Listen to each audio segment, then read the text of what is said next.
Actually வந்து இப்போ இப்போ இருக்க ஸ்டேட்டஸில் எடிட்டிங்கோடைய நிலைமை என்னவா பார்க்கப்படுது அதை ஃபஸ்ட்டு சொல்லிடுறேன். அதுக்கப்புறம் ஏன்னா பெரிய பெரிய ஜாமான்லாம் இருந்திருக்காங்க.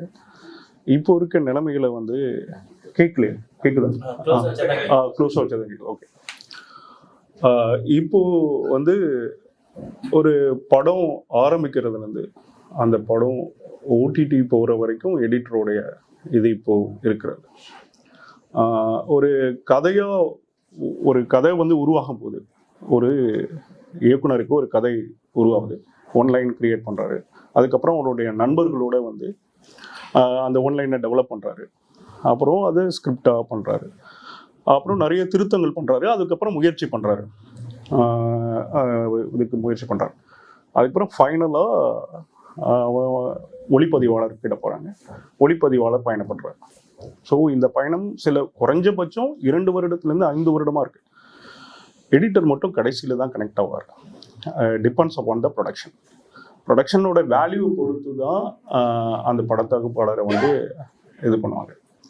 இப்போ அந்த இங்கே இப்போ இருக்க நிலைமையில் படத்தொகுப்பாளர் என்னவா பார்க்கப்படுறாரு இப்போ இருக்க சூழ்நிலை, படத்தொகுப்பாளர் வந்து காட்சிகளை ஒருங்கிணைக்கிறது மட்டுமாக தான் பார்க்கப்படுறாங்க. உண்மை அதுதான். அவருக்கு வந்து அந்த படம் முழுமையாக வெளிவடுறதுல ஒரு மிகப்பெரிய பங்கு இருக்குது, அந்த கதையில் ஒரு மிகப்பெரிய பங்கு இருக்குது அப்படின்னு வெகு சில இயக்குனர்கள் மட்டும்தான் முக்கியத்துவம் தராங்க. பெரும்பாலான இயக்குனர்கள் என்னவா இருக்காங்கன்னா, எடிட்டர் ஒன்லி டெக்னீஷியன். ஓகேங்களா? ஜேகேஎல் மட்டுமே எடிட் கிடையாது. எடிட்ன்றது ஒரு ஃபீல். ஒரு ஒரு கதை சொல்லும் போது ஒரு பாட்டி கதை சொல்கிறாங்கன்னா முன்னாடி அவங்க இருக்க குழந்தைகள் வந்து ஆண் வாயை திறந்து கேட்குது அப்படின்னா அந்த பாட்டி சொல்கிற கதையோடைய முறையில் தான் அந்த குழந்தை. இவ்வளோ தாங்க விருப்பம். ஒரு திரையரங்கில் இருக்கிற அவ்வளோ மொத்த கூட்டத்தையும் நீங்கள் ஏதோ ஒன்று, அது ஹாரர் ஃபிலிம் ஆகட்டும், ட்ராமா ஃபிலிம் ஆகட்டும், காமெடி ஃபிலிம் ஆகட்டும், நீங்கள் எனி ஜோனர் என்ன பண்ணாலுமே அந்த பார்வையாளர்களை நீங்கள் வந்து அதுக்குள்ளே இழுக்கிறது தான் எடிட்டிங். இப்போ ஸ்ரீகர் சார் சொல்ல மாதிரி எடிட்டர் வந்து தெரியக்கூடாது. இப்போ வந்து ஒரு இயக்குனர் கதை சொல்கிறாரு, இயக்குனர் கதை சொல்கிறதுக்கான ஒரு பேக்கு தான் வந்து எடிட்டர் இருக்காரு. எக்காரணத்தை கொண்டு எடிட்டர் வந்து தெரியக்கூடாது. எடிட்டர் எப்போ தெரிவாருன்னா அந்த ஸ்பெஷல் கட்ஸில் தான் தெரிவார். ஒரு மாண்டேஜ் கட்டில், இப்போ வந்து ஒரு வைப்பில், ஒரு இது டிரான்சிஷனில், சுக்குன்னு போகிறதுல அப்படி தான் எடிட்டர் தெரிவார். இவங்க சொல்லும் போது லெனின் சார் இவங்கெல்லாம் எடிட்டர் தெரியக்கூடாது. கதை நீ ஒரு 5 நிமிஷத்தில் கதைக்குள்ளே போகிறேன்னா அதுக்கப்புறம் கதை கிளைமேக்ஸ் முடிஞ்சோன்னு தான் உனக்கு வந்து நல்லா இருந்ததில்ல அப்படின்னு சொல்கிறார்.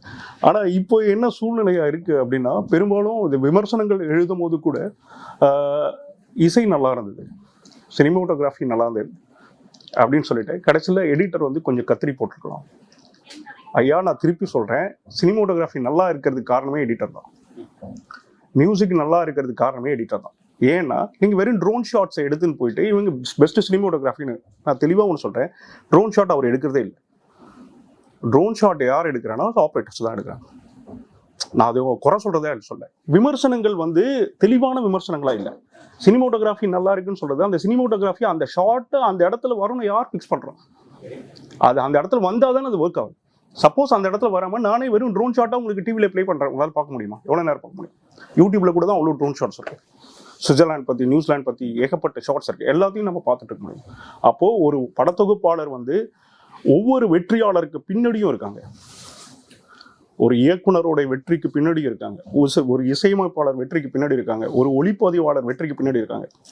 ஆனால் அவரை பற்றி பாராட்டலன்னா கூட பரவாயில்ல, இப்போ இருக்க சூழ்நிலையில் கத்திரி போட்டுக்கலாம், லேகாக இருக்குது அப்படின்னு சொல்கிறது வந்து என்ன விதத்தில் நியாயம் தரல. ஏன்னா அந்த லேக் முடிவே இயக்குனர் தான் எடுக்கிறார். எடிட்டர் முடிவு பண்ண முடியுமா? யார் கடைசியாக அந்த படத்தை லாக் பண்ணுறது?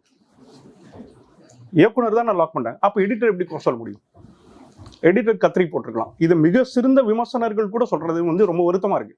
ஏன்னா ஒரு படம் வந்து ஃபைனல் ஆகுறது எடிட்டர் இருக்காரு, ஆனா ஃபைனல் பண்றதுக்கு யார் காரணம்? இயக்குனர் தானே. அப்போ ப்ரொடியூசர் தானே. சம்டைம்ஸ் ப்ரொடியூசர் கூட ஓவர் டூ பண்ணலாம், அவங்க கூட மாற்றலாம், இயக்குனரே ப்ரெஷர் கொடுத்து அவர் கூட மாற்ற வைக்க முடியும். அப்போது இவங்க சாதாரணமாக வெகு சாதாரணமாக அந்த வார்த்தைகளை விட்டு போகிறது வந்து நான் இதுக்காக சொல்றேன், ஒரு இசையமைப்பாளர் ஒரு படத்துக்கு பணியாற்றக்கூடிய காலங்கள்னு பார்த்தீங்கன்னா 2 மாசம். ஒரு ஒளிப்பதிவாளர் ஒரு படத்துக்கு ஆற்றக்கூடிய காலம்னா அந்த எப்போ ஷூட் இருக்கோ அப்போதான். இப்படி ஒவ்வொருத்தரும் அவங்களுடைய பார்ட் மட்டும் பண்ணுவாங்க. டிஐல போய் கலர் உட்காருவாங்க. ஆனா எடிட்டர் மட்டும்தான் பூஜை போட்டதுலேருந்து ஓடிடி வரைக்கும் இருப்பான். ஒரு மனிதனுடைய ரொம்ப மிகப்பெரிய உழைப்பை நீங்க ரொம்ப கேவலமா படுத்துறீங்க இப்போ இருக்க சூழ்நிலையில. ஸ்ரீகர் சார் கூட இப்போ ஒரு இன்டர்வியூல சொல்லியிருந்தாரு, இருக்கிறதுல அதிக வேலைகள் செய்யக்கூடியவங்க படத்தொகுப்பாளர்கள் தான், அதிக ஊதியம் கம்மியா வாங்குறதும் படத்தொகுப்பாளர் தான். இப்போ படத்தொகுப்போடைய அந்த பொசிஷனை கூட இவங்க நவுத்தி எடுத்துன்னு போய் எங்கேயோ போட்டாங்க. ஓகேங்களா? அந்த இதெல்லாம் தாண்டி எங்கேயோ போட்டாங்க. அப்போ இப்போ சார் சொன்ன மாதிரி எடிட்டர் அப்படின்னு ஒரு மிகப்பெரிய வேர்டு அவருக்கு இருக்கு. ஆஃப்டர் டைரக்டர் எடிட்டர் தான். உண்மையா கேட்டா மலையாள சினிமாவில் ஹெல்த்தியா ஏன் இருக்கு? மலையாள சினிமா ஏன் இப்போ ஹெல்த்தியா இருக்கு? என்ன காரணம் சொல்லுங்க பார்க்கலாம். நீங்க யாராவது சொல்லுங்க, மலையாள சினிமா ஏன் சூப்பரா இருக்கு? உங்களுக்கு தெரிஞ்ச சொல்லுங்க. நீங்க சொல்லுங்க, வேற யாராவது? அப்புறம் வேற நான் தெளிவா சொல்லிட்டேங்களா, மலையாள சினிமா கதையை அடிப்படையா கொண்டு நகருது, இங்க கதாநாயகன் அடிப்படையா கொண்டு நகருது, அவ்வளவுதான். நாம எப்போ கதையை அடிப்படையா வச்சு ஒரு சினிமா எடுக்கிறோமோ அப்போ நம்ம ஜெயிச்சிடுவோம். அப்போ தமிழ்லயும் உங்களுக்கு சிறந்த படங்கள் வரும். நான் கதை ஒண்ணு எழுதிட்டு இந்த கதாநாயகன் நடிக்க போறான்றதுக்காக நான் சீனை டெவலப் பண்றது இருக்கு பாத்தீங்களா, அது மிகப்பெரிய துரோகம். நான் இயல்பா ஒரு காட்சியை பார்க்குறேன், அதை நான் என் மனசுல ஒண்ணு தோணுது, அதை நான் பிரதிபலிக்கணும்னு நினைக்கிறேன். அதுல இந்த கதாநாயகன் வந்தா இவருக்கு இப்படி மாத்தணும், அந்த கதாநாயகன் வந்தா அவருக்கு அப்படி மாத்தணும். அப்போ கதாநாயகனுக்காக இங்க சினிமாக்கள் உருவாக்கப்படுகிறது, கதைகளுக்காக இல்லை. ஒரு படம் ஆரம்பிக்கிறதுல இருந்து டைட்டில் ஆரம்பிக்கிறது கதாநாயகருடைய பாயிண்ட் பிவட் தான் வச்சு அந்த ஃபுல் ஸ்கிரிப்டே போகுது. எண்டு வரைக்கும் கதாநாயகன் ஃபினிஷ் பண்ணுவார், அதுலதான் படம் முடிஞ்சிடும். அப்போ மொனாட்டமஸா ஒரு படம் வராதுன்னு எப்படி சொல்ல முடியும்? எல்லாமே ஒரே மாதிரி தான் இருக்கும் படம். நீங்க தமிழ்ல நல்ல சினிமா வரல எப்படி வரும்? கதை வேணும். கதை நம்ம ரொம்ப எப்படின்னா ஒரு டிஃபால்ட்டா ஒன்று சொல்லுவாங்களே, இப்போ நான் காலையில எழுந்து ப்ரஷ் பண்றேன், நெக்ஸ்ட் ஒரு விஷயம் பண்றேன், அடுத்த ஒரு விஷயம். நம்ம சினிமாவும் அப்படிதான் பண்றோம். படம் ஆரம்பிக்குது, டைட்டில் போடுறோம், நாயகன் வராரு, பைக்ல வராரு, நாயகை காதலிக்கிறாரு, ஒரு வில்லன் வருது, பிரச்சனை வருது, முடிக்கிறேன், அவ்வளவுதான். இது டெம்ப்ளேட் தானே இருக்கு. அது டெம்ப்ளேட் வேற இருக்கலாம், ஆனா டெம்ப்ளேட் தானே. அப்போ நம்ம என்னன்னா கதையை அடிப்படையா கொண்டு நம்மளுடைய சிந்தனைகள் நீங்க கேட்கலாம், அப்போ எப்படி நம்ம நல்ல சினிமாக்களை யாருமே பார்க்கறது இல்லையா? நாமளும் எத்தனை சினிமாக்கள் பார்த்துருக்கோம். இப்போ சார் சொன்னவர், இப்போ நம்ம படத்தை மற்றவங்க பார்த்து அங்கீகரிக்கணும் நம்ம நினைக்கிறோம் இல்லையா? நாமளும் அடுத்தவனை அங்கீகரிக்கணும் இல்லையா? குறைஞ்சபட்சம் நம்மளை யாரும் பார்க்க மாட்டேனாங்க. நான் கஷ்டப்பட்டு எடுக்கிறேங்க, கஷ்டப்பட்டு பண்றேங்க, ஆனா யாரும் பார்க்க மாட்டேனாங்க, அதுக்கு வரவேற்பே இல்லை, இங்க எதுவும் இல்லை. ஆனா நம்மளும் அப்படித்தானே இருக்கும். நம்மளும் நல்ல சினிமாக்கள் பார்க்கறது இல்லை. குறைஞ்சபட்சம் பொதுமக்களை விட்டுடுங்க, அவங்களுக்கு வேற சிக்கல் இருக்கு. அப்போ நம்ம இதுதான் நம்ம வாழ்க்கைன்னு இருக்கும்போது நம்மளே பார்க்கறது. நான் பொதுவாக பேசிட்டு இருக்கேன். இதை தாண்டி படத்தொகுப்பு நம்ம இதெல்லாம் விட்டுடுவோம். இப்போ இருக்க சூழ்நிலை இதை விட்டுடுவோம். இப்போ படத்தொகுப்பு ஒரு படத்துல எப்படி இருக்கு அப்படின்னா, ஒரு நல்ல படத்தொகுப்பு, ஒரு படத்துக்கு சிறந்த படத்தொகுப்பு வரணும்னா முதல்ல இயக்குனரும் அந்த படத்தொகுப்பாளரும் நல்ல நண்பராக இருக்கணும். ரொம்ப முக்கியங்க, இது ரொம்ப ரொம்ப முக்கியம். எந்த ஒரு டீமும் உணர்வோட அவங்க ஒன்றரை வெறும் கடமையா அவங்க சேரும் போது நல்ல படைப்புகள் வராது. அவங்க அவங்களுக்குள்ள ஒரு மிக சிறந்த ஒரு நட்பு இருக்கும். சில டைம் பார்த்தீங்கன்னா சின்ன படம் ஜெயிக்கும், பெரிய படம் தோத்துடும். அதுக்கு என்ன அடிப்படைன்னு நினைக்கிறீங்க? கேமராமேன் உள்ள வந்தா ஆர்ட் டைரக்டர் வெளில போவார். ஓகேங்களா? சில டைம் கேமராமேன் உள்ள வந்தா இயக்குனரே வெளில போவார். நட்பு இருக்காது இங்க, சிக்கல் அதுதான். ஓகேங்களா? அப்போ ஒரு படத்தொகுப்பாளர் ஒரு பண்ணுவனால இந்த ஷார்ட்டு நல்லா இல்லைன்னு டிஐல போய் மாற்றுவாங்க. எத்தனை பேருக்கு தப்பா இருக்கு ஷார்ட்னு சொல்லுவாங்க, அது யார் காரணம்னு தெரியாது. டிஐல ஃபோக்கஸ் இல்லைன்னு சொல்லிட்டு ஷார்ட் மாற்றுவாங்க. படத்தொகுப்பாளரை பொறுத்தவரை என்னன்னா, எனக்கு கதை வரணும், இது ஃபோக்கஸ் இருந்தா என்ன, இல்லாட்டி என்ன. கதை வராம நீங்க ஃபோக்கஸ், அதாவது ஆபரேஷன் சக்சஸ் பேஷண்ட் செத்து போயிட்டானா என்ன அர்த்தம்? பிரோஜனம் இல்லைல்ல. எனக்கு நீங்க காட்சிகளை அழகா வைக்கிறதுனால ஒரு சினிமா உருவாகிடாது. உணர்வுகளை அடிப்படையா வச்சாதான் சினிமா உருவாகும். சினிமா டோட்டலி எமோஷன், பிரில்லியன்ட் கிடையாது. இது வந்து நாலேஜா நீங்க எங்க பாக்குறீங்களோ அங்க நீங்க தோத்துடுவீங்க. இது எமோஷனா எங்க உருவாக்குறீங்களோ அங்க ஜெயிச்சிருவீங்க. படத்தொகுப்புலையுமே அந்த எமோஷனை எவ்வளவு தூரம் நீங்க கேரி பண்றாரோ ஒரு எடிட்டர், அங்க அந்த படம் ஜெயிக்கும். ஓகேங்களா? சில பெண்களை பார்ப்போம், ரொம்ப மேக்கப் போட்டு பயங்கரமா இருப்பாங்க, பா அப்படின்ற மாதிரி இருக்கும். சில பெண்கள் வந்து ஒண்ணுமே இருக்கா, சாதாரணமா மூஞ்சுக்கு விட்டு இப்படி தலைவாட்டு வரும், நம்ம பார்த்துட்டே இருக்கணும் அப்படின்னா. ஏன்? அந்த இயற்கையா ஒரு விஷயம் இருக்கு இல்லையா? அப்போ ஒரு படைப்பாக்கத்தை வந்து ஒரு எடிட்டர் வந்து என்னன்னா, அந்த கதையை இயக்குனர் இதுல உருவான அந்த கதையை அப்படியே விஷுவலா ப்ரெசென்ட் பண்ற ஒரு முக்கியமான பங்கு எடிட்டருக்கு இருக்கு. அப்போ அவரு இயக்குனரோட மனசுல இருக்கிறது அப்படியே அவர் பிரதிபலிக்கணும்னா இயக்குனருக்கு மிக சிறந்த நண்பரா அவர் இருக்கணும். இப்ப இவர் உங்ககிட்ட நல்ல ஃப்ரெண்டா இருந்தாதான் வா டீ சாப்பிடலாம், உனக்கு என்ன பிரச்சனையோ ஒரு மாதிரி இருக்கு அப்படின்னு ஒரு பிளண்ட் இருக்கு இல்லையா, ஒரு கலந்து இருக்கிறது இல்லையா, அதுல இருந்து ஒரு படைப்புகள் எல்லாமே ரொம்ப நல்லா இருக்கும். எப்பொழுதுமே வந்து அந்த தாமரை இலையில இருக்க தண்ணி மாதிரி ஒட்டாம இருந்தோம்னா அந்த படைப்பு வந்து சிறப்பா வர. இப்போ கதை இது விட்டுடுங்க, டெக்னிக்கலா என்னன்னா, இப்போ எப்படி எடிட் டேபிள் எப்படி வருதுன்னா, இயக்குனர் வந்து கதை சொல்றாரு, இல்லை பிடிஎஃப் ஃபார்மெட்ல அனுப்புறாங்க, அந்த கதையை படிச்சிடும். கதையை படிச்சுட்ட பிறகு அவங்க ஷூட் பண்றாங்க. அதுல ஸ்பாட் எடிட்னு இப்போ ஒன்று எடுத்து வந்திருக்காங்க. ஸ்பாட் எடிட் என்னத்துக்குன்னா அது ஒரு நல்ல விஷயம் தாங்க. என்னன்னா ஸ்பாட் எடிட் வந்து மிகப்பெரிய கதைக்கெல்லாம் உதவாது, ஆனா கண்டினியூட்டிக்கு மிக பெருசா உதவும்.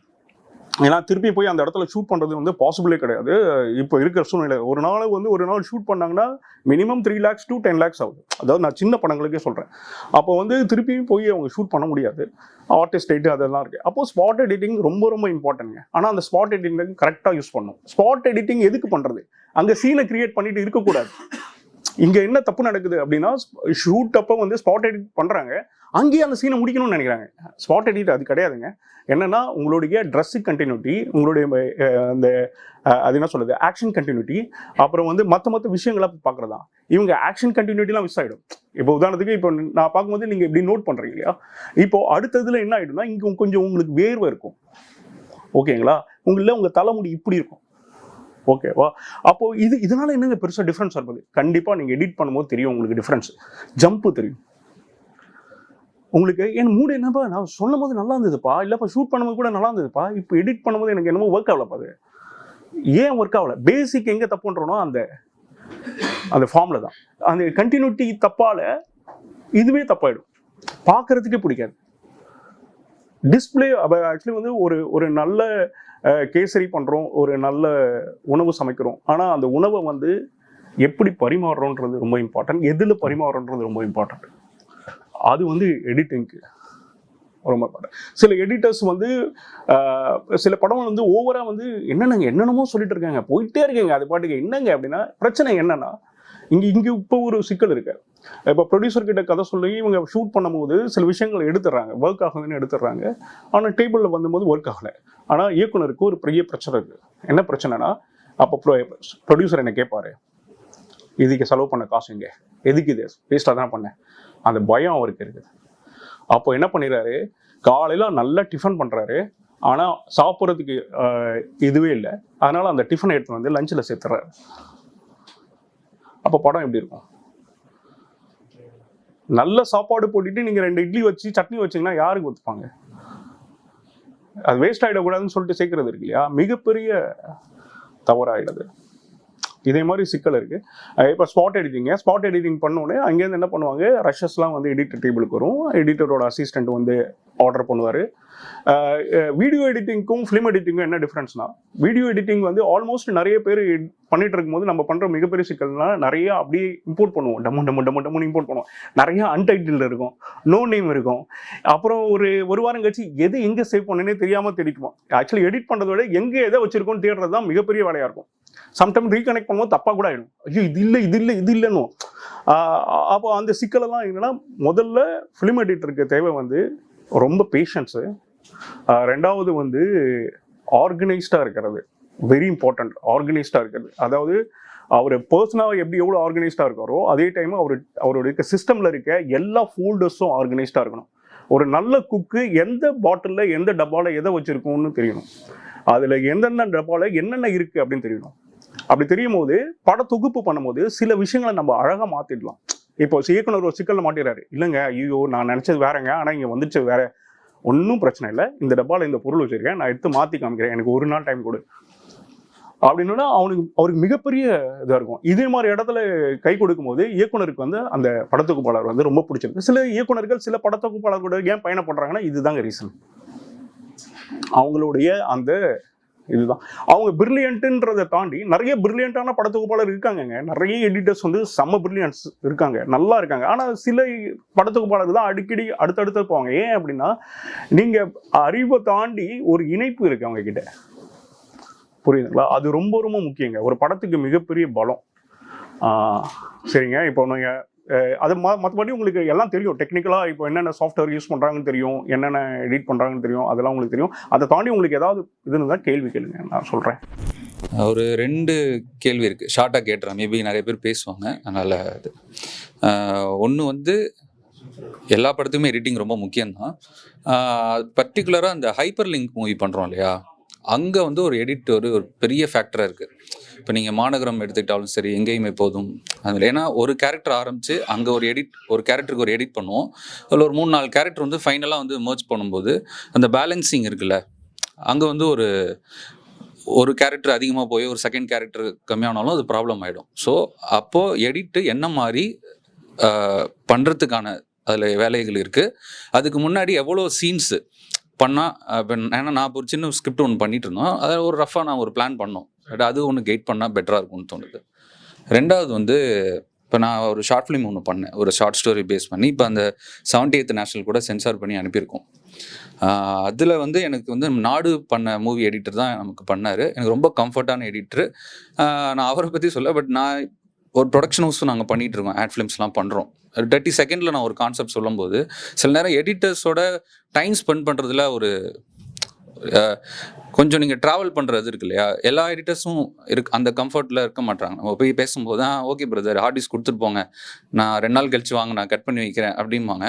பட் நான் என்ன கேட்குறேன், நான் கூட உட்கார முடியாது, கண்டிப்பாக உங்களுக்கு அடுத்த ஒரு ஒர்க் இருக்கும், நான் உங்களோட ஃப்ரீடமில் விட்டுறேன். நான் என்ன கேட்குறேன்னா, அதுக்கு முன்னாடி ஒரு ஸ்கிரிப்டை நான் சொல்கிறதோ, நான் என்ன நினைக்கிறேன், நீங்கள் எடிட் பண்ணுறதுக்கு முன்னாடி நான் சொல்கிறேன், அந்த ஒரு கான்வர்சேஷன் இருக்குல்ல, அது நான் எதிர்பார்க்குறேன். சில பேரோட, இப்போ நான் சொன்னவரோட வந்து எனக்கு பண்ணும்போது ஒரு பாபி சிம்ஹா மூவி எடிட் பண்ணிட்டு இருந்தார். அவர் என்ன சொன்னார், கதை சொல்லுங்கள் எல்லாம் கேட்டார், சினாப்சிஸ் கேட்டார், சொன்னேன், அவர் ரொம்ப பிடிச்சவங்க, நான் கட் பண்ணி வைக்கிறேன், எனக்கு ரொம்ப ஒர்க்லாம் இருக்குது, நான் பண்ணுறேன் அப்படின்னாரு. பேமெண்ட் கூட எனக்கு ரொம்ப கம்மியாக தான் பண்ணார். எனக்கு இது தாண்டி நான் வந்து அட்வர்டைஸிங்கில் பண்ணுறோம், 30 செகண்டில் சில ஆட் பண்ணுவோம், அதெல்லாம் பண்ணும்போது ஏன்னா ரொம்ப கரெக்டான ஷார்ட்டை வந்து பிளேஸ் பண்ணணும். உங்களுக்கு தெரியும் அட்வர்டைஸ்மெண்ட்ஸில் எப்படி இருக்கும் அப்படின்ட்டு. அப்போ அதுக்குள்ளே தான் அந்த கான்செப்டை நான் டெலிவர் பண்ணி ஆகணும். அப்போ என்னன்னா ஒரு ப்ரீ கான்வர்சேஷனே இருக்க மாட்டேங்குது. ஒரு டக்குன்னு அவங்க ரஃப் கட் வரதுக்கு 3 நாள் 4 நாள் இழுத்துருவாங்க. நான் டக்குன்னு கிளைண்ட் கால் பண்ணி கேட்பாங்க, ஒரு பேஸ் கட் பார்க்கலாமான்னு. அப்போ பார்த்தீங்கன்னா எடிட் பூரா தப்பாக இருக்கும். நான் கரெக்டாக ஸ்டோரி போட்டு நான் மென்ஷன் பண்ணி கிளிப் நம்பர் போட்டிருந்தாலும் அவங்க ஒரு மைண்ட் செட்டில் கட் பண்ணுறாங்க. ஸோ இதுக்கு இப்போ நீங்கள் சொன்ன பாயிண்ட் சொன்னீங்க இல்லையா, டைரக்டர் சைடில் நிறைய மிஸ்டேக். இப்போ நான் வந்து எடிட்டர் சைடில் ஒரு பாயிண்ட் வைக்கிறேன். இல்லை மிஸ்டேக் சொல்ல, நானும் மிஸ்டேக் சொல்ல, தப்பு எடுத்துக்காதீங்க. அதாவது என்னன்னா, நான் கேட்குறது எடிட்டராக ஒரு டைரக்டர் கூடயோ சினிமாட்டோகிராஃபர் கூடயோ ஒரு ப்ரீ கான்வர்சேஷன் எப்படி டெவலப் பண்ணால் இந்த மாதிரி ப்ராப்ளம்ஸை நம்ம அவாய்ட் பண்ணிக்கலாம் அப்படின்னு கொஞ்சம் கைட் பண்ணால் மேபி எல்லாருக்கும் கொஞ்சம் ஹெல்ப்ஃபுல்லாக இருக்குமேன்னு கேட்குறேன். கண்டிப்பாங்க. அதாவது வந்து நாமும் வந்து மலையாளத்தில் ஒரு படம் பண்ணியிருப்பாங்க, பட் வந்து பெருசாக போல. அது சொல்லுங்க மைக் கேட்கல. ஆக்சுவலி வந்து மலையாளத்தில் நான் ஒரு படம் பண்ணியிருக்கேங்க, பெரிய இயக்குனரோட படம் தான். அவருடைய ப்ரீவியஸ் படத்துக்குலாம் நான் ட்ரெய்லர் பண்ணதுனால அவர் வந்து நம்ம மேலே ஒரு மிகப்பெரிய மரியாதை வச்சு அது கொடுத்தாரு. பெரிய ஹீரோஸ்லாம் நடித்த படம் தான். படம் சுமாராக தான் போச்சு. அது என்னன்னா, அந்த ஸ்கிரிப்ட் வந்து நான் கேட்கும் போது அவர் மேலே மிகப்பெரிய மரியாதை. அந்த இயக்குனர் வந்து நான் பேர் வேண்டாம், மிகப்பெரிய இயக்குனர். அது நம்ம படிச்சுட்டு அந்த ஸ்கிரிப்ட் படித்தோன்னா எனக்கு ரொம்ப இம்ப்ரெஸ் ஆச்சுங்க. அப்புறம் வந்து அதுக்கான நம்மளுக்கு வந்து எப்பொழுதுமே வந்து ஒரு படத்துக்கு வந்து நான் படத்தொகுப்பு பண்ணும்போதும் சொல்கிறது என்னென்னா, ஃபஸ்ட்டு ஒரு 10 மினிட்ஸில் அந்த பார்வையாளனை உள்ளே இருக்கணும், ஓகேங்களா? அப்புறம் வந்து இடைவேளையில் வந்து அந்த பார்வையாளனுக்கு ஒரு கேள்வி இருக்கும், கிளைமேக்ஸில் நம்ம ஆன்சர் பண்ணோம். இதுதாங்க ஒரு படம். அப்போ நம்ம இன்டர்வெல்ல அவனுடைய கேள்வியோடைய இதை வந்து எவ்வளோ அந்த கேள்வி எவ்வளோ ஸ்ட்ராங்காக நீங்கள் வைக்கிறீங்களோ அதை பொறுத்து அந்த படம் வெற்றி அடையுதுங்க. கேள்வி சுமாராக இருக்க பட்சத்தில், கேள்வி அவனுக்கு தெரிகிற பட்சத்தில், கேள்வியோட விடை உடனே அவனுக்கு தெரிகிற பட்சத்தில் அந்த படம் தோத்துருது செகண்ட் ஹாஃபில். பெரும்பாலும் அந்த அந்த கொஸ்டின் வந்து ரொம்ப ரொம்ப ஸ்ட்ராங்காக அவனுக்கு ஒரு கியூரியாசிட்டியை கிரியேட் பண்ணுற டைமில் அது ஜெயிச்சிடுது. என்ன ஆக போகுதுன்னு தெரியல, நெக்ஸ்ட் என்ன ஆக போகுதுன்னு தெரியல, நெக்ஸ்ட் என்ன ஆக போகுதுன்னு தெரியல அப்படின்றது ஒன்று இருக்கு இல்லையா. அதை தாண்டி இப்போ பார்வையாளர்களுக்கு இருக்க மிகப்பெரிய சிக்கல் என்னன்னா, அவங்க வந்து ஈச் அண்ட் எவரி சீனில் ஒரு மொமெண்ட் எதிர்பார்க்குறாங்க. ஸோ அதனால இயக்குனர்கள் வந்து கட்டாயப்படுத்தப்படுறாங்க. அவங்க வந்து கிளாப் பண்ணுறதுக்கான மூமெண்ட்டை கிரியேட் பண்ணுறதில்ல. ஓகே, அந்த கிளாப் பண்ணுற மூமெண்ட்டு ஒன்று வசனங்களாக இருக்கலாம், இல்லை விஷுவல் எஃபெக்ட்ஸாக இருக்கலாம், இல்லை எடிட்டிங்கில் இருக்க ட்ரிக்ஸாக இருக்கலாம், இல்லை பிரம்மாண்டமான சினிமோட்டோகிராஃபியாக இருக்கலாம், இல்லை பயங்கரமான மியூசிக்காக இருக்கலாம். ஏதோ ஒரு ஹையை எதிர்பார்க்குறாங்க. இப்போது ஒரு இக்கட்டான சூழ்நிலையில் அந்த படத்தோடைய எல்லா இவங்களும் தள்ளப்பட முக்கியமாக இயக்குனர்களுக்கு ரொம்ப கடினமான நிலைமை தான் இப்போது. என்னென்னா அவங்க ஹையை எதிர்பார்க்குறாங்க. அவனுக்கு ஒரு 5 நிமிஷம் கூட இயல்பான கதை. ஏன் குரங்குப்படல் பார்க்கல அப்படின்னா பிரச்சனை அதுதான். இப்போ வந்து நம்மக்கிட்ட நம்ம வீட்டில் நிறைய குழந்தைகள் இருக்கும். அந்த குழந்தைகளை கையை பிடிச்சி கூட்டிகிட்டு போயிட்டு ஒரு மரத்தை தொட சொல்லுங்க, என்ன இருக்கு மாமா அதில், எதுக்கு நான் தொடணும்னு கேட்கும். ஒரு செடியை தொட சொல்லுங்க, எதுக்கு மாமா தொடணும், மொபைலில் தான் இருக்கும். ஏன்னா மொபைல் வந்து அடுத்தது ஆக்ஷன்ஸில் இருக்கும். ஆனால் மரம் வந்து இயற்கையானது, இயல்பானது. அந்த இயல்பான வாழ்க்கை வந்து குழந்தைகளுக்கே பிடிக்கிறது இல்லை. ஓகே, அப்போது நம்ம வந்து ஒரு வேகமாக இருக்கும். ஏதாவது நம்ம சம்திங் ஹேப்பன். இங்கே ஒருத்தன் வந்து ஊந்துட்டது நம்மளுக்கு பெரிய வியப்பை ஏற்படுத்தாது. ஒருத்தன் சைக்கிளில் போய் ஊந்துட்டான்னு வச்சுங்களேன், ஒருத்தன் ஊண்டாங்க அப்படின்னு பார்த்து போ சொன்னேன். இங்கே ஆனால் அந்த ஒரு கார் அடித்து ஒரு பைக்கு நாசமாக கிடக்குன்னா அப்படியா அப்படின்னு, இல்லைங்க 4 பேர் செத்து போயிட்டாங்க அப்படின்னா, வாயா, ஐயோ அறிவில்லை வாயா அப்படி.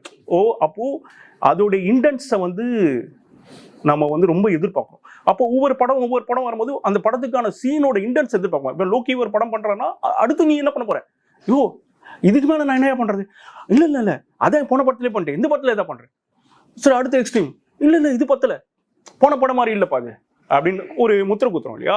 அது வந்து ஏன்னா நம்ம வந்து விறுவிறுப்பு எதிர்பார்க்குறோம். ஏன்னா இதை பார்த்துட்டேன் அடுத்தது பார்க்கணும், நான் அதையும் பார்த்துட்டேன் அதுக்கு அடுத்தது பார்க்கணும் அப்படின்னு போகிறது இல்லையா. இது ஒரு இக்கட்டான சூழ்நிலையை எல்லா இயக்குநர்களுக்குமே சந்திக்க வேண்டியதாக இருக்குது.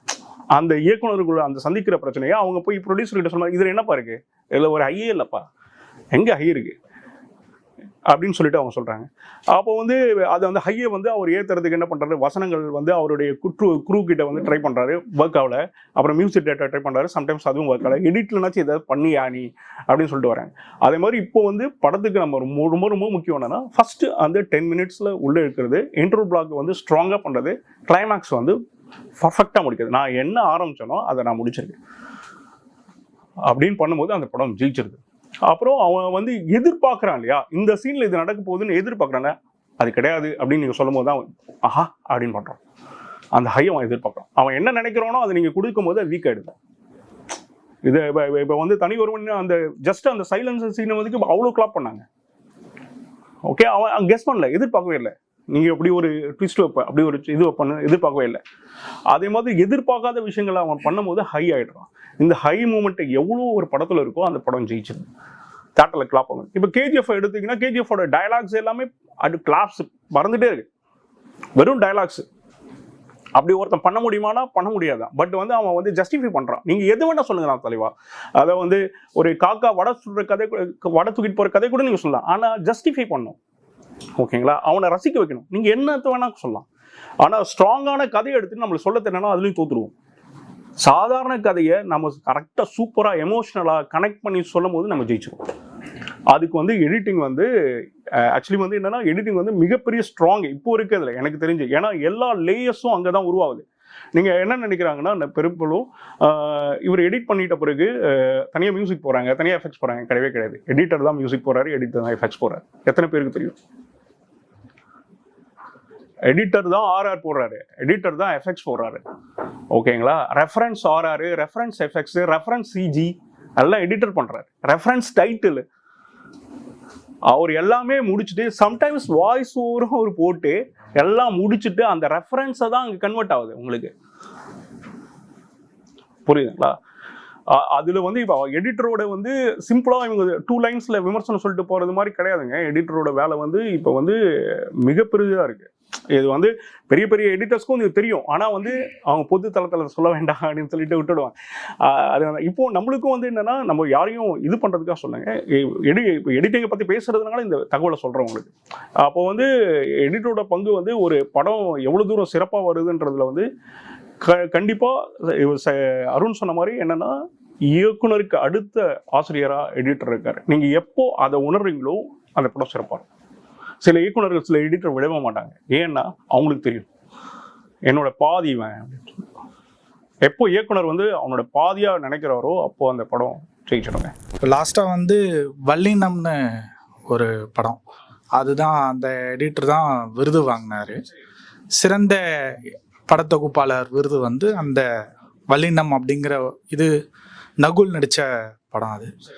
அதுக்கப்புறம் ஒரு படத்தொகுப்பாளர் விருது வாங்கினதா நான் கேள்விப்படலை. ஆனால் என்னுடைய கேள்வி என்னென்னா, இப்போ ஒரு கார் சீன் போகுது அப்படின்னா காரில் சினிமோட்டோகிராஃபர் வெவ்வேறு ஆங்கிளில் ஷாட் எடுத்துடுறாரு. டயர் தனியாக, அப்புறம் மிரர் தனியாக, அப்புறம் ஃபாஸ்ட்டாக போகிறது வெவ்வேறு ஆங்கிள் எடுத்துடுறாரு. அதுக்கப்புறமா அது வந்து எடிட்டிங் டேபிளுக்கு வருது. எடிட்டர் பக்கத்துலேயே இயக்குனர் உட்காந்துருக்கார். அவர் லாக் ஷீட்டில் முடிவு பண்ணிடுறாரு, எனக்கு இந்த ஷாட்டு தான், இந்த ஷாட்டுக்கு அப்புறம் இந்த ஷாட்டு, இந்த ஷாட்டுக்கு அப்புறம் இந்த ஷாட்டு, இந்த ஷாட்டுக்கு அப்புறம் இந்த ஷாட்டு அப்படின்னு லாக்லேயே முடிவு பண்ணிடுறாரு. அதை ஒரு அசிஸ்டன்ட் டைரக்டர் நோட் பண்ணுறாரு. இதுதான் எனக்கு ஓகே டேக்கு அப்படிங்கிறது எல்லாமே சொல்லிடுறாரு. இங்கே எங்கே வந்து எடிட்டரோடைய ரோல் வருது அப்படிங்கிறது எனக்கு ஒரு இப்போ நீங்கள் சொன்ன ஒரு ஃபார்மட் இருக்குல்லங்க, இது அப்படியே பழசுங்க. இப்போ என்னன்னா, இப்போ ஷூட் பண்ண எல்லா ஷாட்டுமே எடிட்டர் பார்க்குறாரு. இப்போ நாட் ஓன்லி ஓகே டேக் இல்லை. ஏன்னா என்ன ஆகிடும் அப்படின்னா, இப்போ 8 டேக் இருக்குன்னு வச்சுக்கோங்க. 8 டேக்கில் வந்து ஒரு இடத்துல வந்து அவருடைய ஒரு இதில் வந்து ரியாக்ஷன் சூப்பராக இருக்கும், இன்னொரு டேக்கில் டயலாக் சூப்பராக இருக்கும். நான் கட்டவே போட்டு வரலாம், இந்த ஷாட்டோட வேற ஆங்கிளும் அந்த ஷாட்டோட ஒரு ஆங்கிளும் வச்சு. ஏன்னா எனக்கு தேவை வந்து நான் சொல்ல வேண்டிய அந்த சீனோடைய இதை வந்து கனெக்ட் ஆகுதா, நான் பார்க்குறவனுக்கு கனெக்ட் ஆகுதா. அதுக்கு நீங்கள் என்ன வேணால் பண்ணாங்க, எடிட்டிங் இப்படி தான் பண்ணணும் இல்லைங்க. நான் சொல்கிற ஒரு விஷயம் உங்களுக்கு புரிய வைக்கிறது தான் என்னுடைய மோட்டிவ். ஓகே, ஆனால் அதுக்கு ரிதம் ஒன்று இருக்குங்க. இப்போ வந்து எப்படி இசையமைப்பாளருக்கு ஒரு ரித்தம் இருக்கோ, 1 2 3 4 1 2 3 4 பார் வைக்கிறவரோ, எடிட்டருக்கும் ஒரு ரித்தம் இருக்கு. அந்த ரித்தம் மாறும் போது சில இப்போ ஸ்டேஜில் குழந்தைகள் வந்து ட்ராமா பண்ணுவாங்களே, அப்போ வந்து என்ன பண்ணியிருக்கோம்னா, அது நிறைய படிச்சிருக்கோங்க, நிறைய விஷயங்களை படிச்சிருக்கோம், வீட்டில் ப்ராக்டிஸ் பண்ணியிருக்கோம். வீட்டில் ப்ராக்டிஸ் பண்ணும்போது ஒரு இதுக்கு மாமா கை தட்டுவார், ஒரு இதுக்கு அப்பா கை தட்டுவார், ஒரு இதுக்கு அக்கா கை தட்டுவா. அப்போ அந்த குழந்தை அந்த இடத்துல எக்ஸைட் ஆகி அந்த ஸ்டேஜுக்கு வரும்போது நான் அடுத்த சொல்ல வர விஷயம் வந்து இவங்களுக்குலாம் எக்ஸைட்டாக இருக்கும்னு சொல்லிட்டு அவசரமாக இப்போ சொல்லிட்டு இருக்க விஷயத்த அவசரமாக சொல்லும். புரியுதுங்களா? அப்போ அடுத்த விஷயத்துக்கு பதட்டம் ஆகிடும். இந்த சூழ்நிலை சம்டைம் இயக்குனருக்கு வரும். அங்கே வந்து இல்லையா, சொல்ல வேண்டியதை இந்த இடத்துல கரெக்டாக சொல்லு, அடுத்தது சொல்லிக்கலாம், அதுக்கான நேரம் இருக்குது அப்படின்னு இருக்கும்போது இப்போ அந்த படத்தொகுப்பில் அது சரியாகிறதுக்கு வாய்ப்பு இருக்குது. ஏன்னா படத்தொகுப்பு தான் ஒரு படத்தை நான் மனசில் நினைச்சதை, நான் மனசில் இது பண்ணதை அப்படியே கொண்டு வந்து உங்களுக்கு ஸ்க்ரீனில் வைக்கிறது யாருன்னா படத்தொகுப்பு தான். நான் சொல்ல வந்த விஷயத்த சொல்றது வந்து அதை இயக்குனர் ஒத்துக்கலன்னா சிக்கல் தாங்க. அதுதான் நான் சொன்னேன். நான் இதுக்கு தான் சொன்னேன், பாண்டிங் வேணும்னு சொன்னேன். இயக்குனருக்கும் படத்தொகுப்பாளருக்கும் மிக சிறந்த ஒரு நட்பு வேணும். பொதுவாக எல்லாருக்கிட்டையும் நட்பு வேணுங்க. நாட் ஓன்லி சினிமோட்டோகிராஃபருக்கும் நட்பு வேணும், சவுண்ட் எஃபெக்ட்ஸு. அதே மாதிரி நம்ம இங்கே கவனிக்காத ஒரு துறை என்னன்னாங்க, சவுண்டுங்க. சவுண்டை வந்து இங்கே பெருசாகவே எடுத்துக்கலாம். ஷூட்டிங் ஸ்பாட்லேயும் கூட ரெக்கார்ட் ஆகலைன்னா பரவாயில்ல, ஒன்றும் பிரச்சனை இல்லை. இங்கே விஷுவல் கொடுக்குற இம்பார்ட்டன்ஸ் சவுண்டு கொடுக்குறது இல்லை. ஆனால் சவுண்டு வந்து கரெக்டாக நம்ம பண்ணோம்னா எடிட் டேபிளில் ரஃப் கட்லேயே ஒரு முழுமையான படம் வந்துடும். இன்னொன்று, ஒரு 2 மணி நேரம் படத்துக்கு 8 மணி நேரம், 9 மணி நேரம், 10 மணி நேரம் ஃபுட்டேஜ், அது எப்படி சார் அதை நீங்கள் அரேஞ்ச் பண்ணி ஆக்சுவலி வந்து தீரனுக்கு வந்து என்னுடைய 110 ஹவர்ஸ் ஃபுட்டேஜ், ரணசிங்கத்துக்கு 100 ஹவர்ஸ் ஃபுட்டேஜ். அவங்க வந்து ஒரு விஷயத்தை எடுப்பாங்க, அதுதான் சிக்கலாயிடும். சில நேரத்தில் சிக்கலாயிடும். நான் ஆசைப்பட்ட எல்லாத்தையும் சொல்லணும்னு நினைக்கும் போது நான் மாட்டிப்பேன். அது எனக்கு எக்ஸைட்டாக இருக்கும். எப்படி என் குழந்தை வரைஞ்சிட்டு அப்பா பாரு அப்படின்னு சொன்னேன்னா, சூப்பராக இருக்கு அப்படின்னு சொல்லிட்டு நான் கொஞ்சுவேன். ஆனால் 10 குழந்தைங்க வரைஞ்ச இடத்துல என் குழந்தை எடுத்து வச்சுன்னா பப்பரக்கான இருக்கும். ஓகேவா?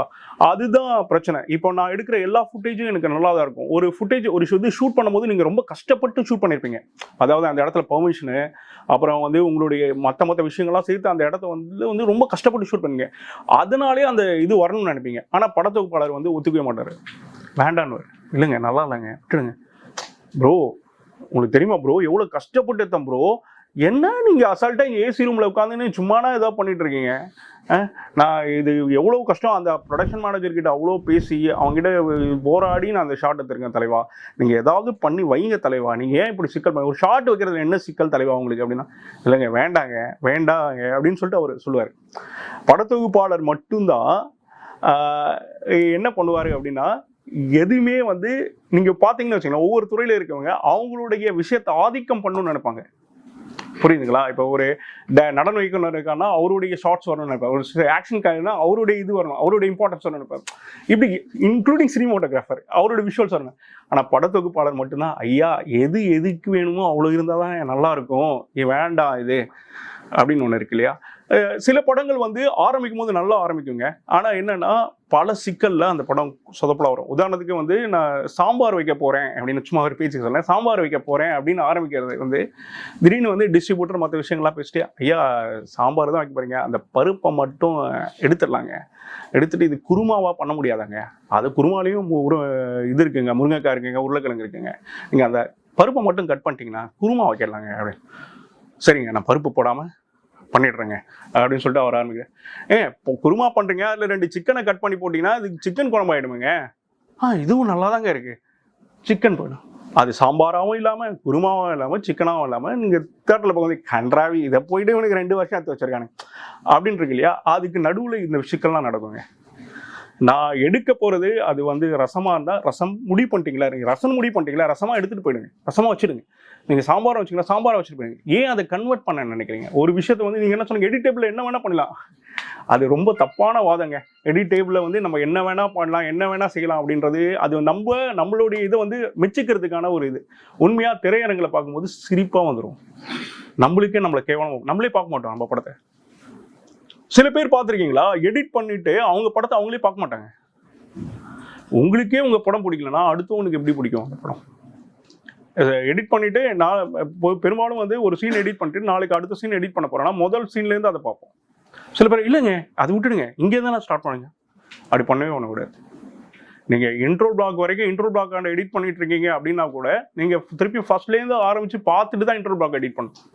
ஃப்ளோன்னு ஒன்று இருக்கு, வெரி இம்பார்ட்டன்ட். ஃப்ளோ வந்து ரொம்ப ரொம்ப இம்பார்ட்டன்ட். நமக்கு சின்ன சிக்கனா அப்படின்னா எல்லாமே தனி துணுக்கு தோரணங்கள் மாதிரி இருக்கும். ஜோக்ஸ் சின்ன பிட் ஜோக்ஸாக இருக்கும், எதோட எதுவும் கனெக்ட் ஆகாது, ஃப்ளோவோ கனெக்ட் ஆகாது. வேற நீங்கள் ஒன்றும் பிரச்சனை இல்லைங்க. ஆக்சுவலி வந்து அது வந்து டிபெண்ட்ஸ் அப்பான் அந்த டீமுங்க. ரொம்ப இம்பார்ட்டன்ட் என்னன்னா சில இயக்குநர்கள் வந்து பிடிவாதமாக இருப்பாங்க, நான் என்ன சொல்கிறேனோ அது பண்ணு. அப்படி அவர் சொல்கிற பட்சத்தில் அந்த படத்தொகுப்பாளர் ஆப்ரேட்டராக மாறிடுவார். அந்த ஆப்ரேட்டரா அவர் மாறதுக்கு அவர் மனசு சம்மதிக்குது, இல்லை பொருளாதார ரீதியாக வேற பிரச்சனையில் அவர் இருக்காரு அப்படின்ற போது சில பேர் ஒத்துக்க தான் செய்வாங்க. ஒத்துக்காதவங்க வந்து சண்டை போடுவாங்க, வெளில வந்துடுவாங்க. ஓகே சார், இன்னொரு ஒரு கடைசிக்கு சார், இது கிளாப் வந்து அடிக்கிறாங்களா சார், அந்த ஷார்ட் 1 டேக் 1 அதெல்லாம், அதுக்கும் எடிட்டிங்க்கும் ஒரு தொடர்பு இருக்குன்னு சொல்றாங்க. அது பத்தி? ஆமா கண்டிப்பா முக்கியங்க. அது அந்த அந்த ஷார்ட் இருக்கு இல்லையா, அந்த ஷார்ட்ல வந்து இந்த சீனு இந்த டேக்கு அப்படின்னு எடுக்கிறது இல்லையா, வெரி இம்பார்ட்டன்ட். ஏன்னா அதிகமான ஃபுட்டேஜ் இருக்க பட்சத்துல அது வந்து நம்மளுக்கு வந்து மிகப்பெரிய உதவி பண்ணுங்க. இப்போ சின்ன படமா இருக்குன்ற பட்சத்தில் நம்ம இது பண்ணி கூட பார்த்துக்கலாம். ஃபுட்டேஜ் ஒரு 20 hours 25 hours இருக்குன்னா நம்ம அதை ட்ராக் பண்ணி பார்த்துக்கலாம். ஆனால் 150 hours இருக்க ஃபுட்டேஜ் எல்லாம் பாசிபிளே கிடையாது. கிட்டத்தட்ட 5 கேமராலாம் யூஸ் பண்ணுவாங்க, ரெட்டு ட்ரோனு அப்படி இப்படி வேற கேமராஸ் அப்புறம் 2 அதாவது டூயல் கேமரா யூஸ் பண்ணுவாங்க, 3 கேமராஸ் யூஸ் பண்ணுவாங்க, 5 கேமராஸ் யூஸ் பண்ணுவாங்க. இப்படி நிறைய கேமராஸ் வரும்போது நிறைய ஃபுட்டேஜஸ் வரும். அந்த ஃபுட்டேஜ் ஆர்கனைஸ் பண்ணணும்னா உங்களுக்கு அந்த ரொம்ப இம்பார்ட்டன்ட் அந்த கிளாப் போர்டு இம்பார்ட்டன்ட் தாங்க. கேமரா முன்னாடி வச்சு அடிச்சுட்டு போவாங்க. பிஃபோர் ஆக்ஷனுக்கு முன்னாடி அது இருக்கும். ஸ்டார்ட்னு சொல்றாங்க இல்லையா, ஸ்டார்ட்னு சொல்லும்போது டப்புன்னு அடிப்பான். ஆக்ஷன் அப்படின்னு பேக்ரவுண்ட் ஆக்ஷன் இப்போ ஒன்று ஆட் ஆகிருக்கும். பேக்ரவுண்ட் ஆக்ஷன்னா பேக்ரவுண்ட்ல இருக்கிறவங்க இது பண்ணுவாங்க. மூவ் அப்படின்னும் போது ஆர்டிஸ்ட் மூவ் பண்ணுவாங்க, அதுவும் இருக்கு. ஆக்சுவலி ஆக்ஷன் சொல்லும் போது கிளாப் அடிக்கிறாங்க, கிளாப் பண்ணி பேக்ரவுண்ட் ஆக்ஷனா பேக்ரவுண்ட் மூவ் பண்ணுவாங்க. மூவ் அப்படின்னா அந்த கேரக்டர் மூவ் ஆகும், அதுக்கப்புறம் டெலிவர் பண்ணும் டயலாக். நீங்கள் இப்போ ப்ரொஃபஷனல் ஸ்டேஜ் ஆர்டிஸ்ட்லாம் அதை பண்ணுவாங்க. இப்போ நீங்கள் அதை தாண்டி சினிமாவில் வந்து சூப்பராக பண்ணுறது அதை வந்து Prakash Raj sir, Kali Venkat sir, MS Bhaskar sir, இவங்கெல்லாம் பார்த்தீங்கன்னா ஆக்டிங் வேற லெவலில் இருக்கும். ஹோல்ட் பண்ணுவாங்க. நீங்கள் எதுவுமே எடிட்லாம் ஒன்றும் பண்ண தேவையில்லை. எம்எஸ் பாஸ்கர்லாம் அப்படி பார்த்தாலே போதும் நம்மளுக்கு. அது வந்து அந்த நீங்கள் இது பார்த்துக்கலாம் இல்லையா, இப்போ லேட்டஸ்ட்டாக வந்து பார்க்கிங்கில் அவர் வந்து பிச்சுட்டாரு. நம்ம அவ்வளோ பெரிய ஸ்க்ரீனை வந்து இவ்வளோ மக்களை வந்து கட்டி போடுறாரு ஒரே ஒரு பார்வையில், ஒரு ஆக்ஷனில். அதுக்கெல்லாம் என்ன எடிட்டிங் தேவைப்படும்? ஒன்றும் இல்லை, இருக்கிறத கரெக்டாக வச்சாலே போதும். அப்படி பர்ஃபார்மன்ஸில் கேரி பண்ணுற போல இருக்கு ஒன்று இருக்கு.